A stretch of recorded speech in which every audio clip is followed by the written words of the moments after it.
Hey, what's up, everybody? BDF44 coming at you with another video. All right, so I just made a really dope playlist. I was listening to it for the second time in a row, vibing. Everything's going well, and then I saw my friend tweets the Miami Heat are crazy. I'm like, what kind of trade did they make? What happened? But I'm like, all right, forget it. I don't care. I'm gonna keep staying in my zone. I'm not doing nothing to break this zone. Then I go on Instagram to share the playlist, right? And I see what the Miami Heat has done. They just gave Tyler Herro $33 million a year for 4 years. $33 million for a guy that they didn't have available to them in the finals when they needed him the most. Now, granted, I can argue they lost the series because they didn't have him as a piece.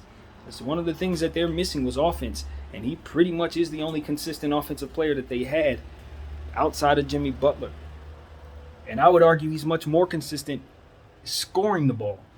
So they needed it. So I understand why he could argue. They needed $33 million a year. I have never forgotten nor disagreed with his father when he said that they couldn't function without Tyler Herro. They couldn't. We saw that. So I understand the value he holds to the team. But $33 million a year for a guy that is coming off of your bench is a bad decision. I'm sorry. I just got to call it what it is. Y'all done already gave Duncan Robinson an arm, a leg, a foot, and a shoulder to go along with it, and don't even use the guy. And then you're going to turn around and give his counterpart, the other scorer that you should definitely be using a lot, but I don't know, tend to not use as much as you need to at times, $33 million for 4 years. Do you have any idea how bad of a contract that actually is? I think all of us can agree that is a horrible contract. And we all like Tyler Herro, and we think he can be a really good star player one day. Sixth man of the year. I think he can be fantastic. But $33 million a year is something that you give a guy that you think is your number two. Your number two, number three maybe. I don't know what the Heat are doing, but if I'm a fan, I'm not happy. I'm going to tell you that right now. I'm not happy. Not at all. No. This is one of those situations where it's like, granted, he's going to play well over the next 4 years. He's young. He's going to be a really nice scorer and all that stuff. But the Miami Heat already have Kyle Lowry on tap for 2 years at some crazy amount. The Duncan Robinson contract at some crazy amount. The immovable Bam contract, because of the type of contract it is, it can't be moved everywhere, just like Ben Simmons. They got Jimmy Butler's salary already on deck. They're giving Udonis Haslem a roster spot at 70 years old. This organization is doing some wacky stuff, man. Wacky stuff. And I'm not mad at them because they were just in the Eastern Conference Finals. They're one of the best defensive teams in the league. They got a core that they can trust. But this is ridiculous. This is what you do when you don't know what else to do with your money. And I'm telling you, there are better ways to strengthen your team than overpaying for your fourth guy, which is what Tyler Herro is constructed as on this team right now. This is a bad decision. Ain't no way around it. This is a bad decision. I like the piece. There's nothing wrong with Tyler Herro, but you've turned him into something that he's not. And he's going to have to represent that every year for the next 4 years in order for y'all to be a championship level team. It's not that. He's not that. Because the bottom line is, as much as we like Tyler Herro, there's only a few things that he does on the floor for you. Granted, he does it at a spectacular level, but it's only a few things. He's shooting the ball, he's scoring the ball, maybe he'll get a couple assists, pull down some boards. After that, he doesn't have any functionality. He's not a defensive player by any stretch of the imagination. If he gives you something on the defensive end, you're happy, the hustle is there, cool, but that's not his game. All he gonna do is score. And that's a good thing, but like, look, I see him having the ability to be marketable.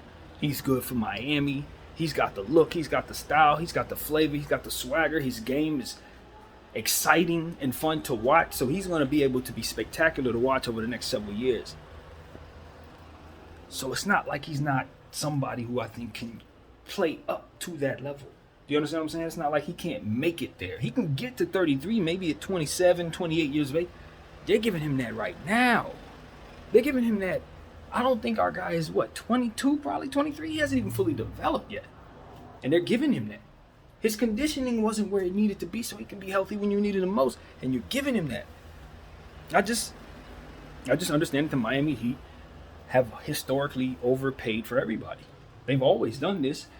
And somehow it's worked out for them because they have a couple championships under their belt.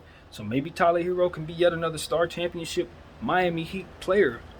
But as far as I can tell, they just put themselves in a very messed up situation as it pertains to trying to retain some of the players that they're going to be getting going forward.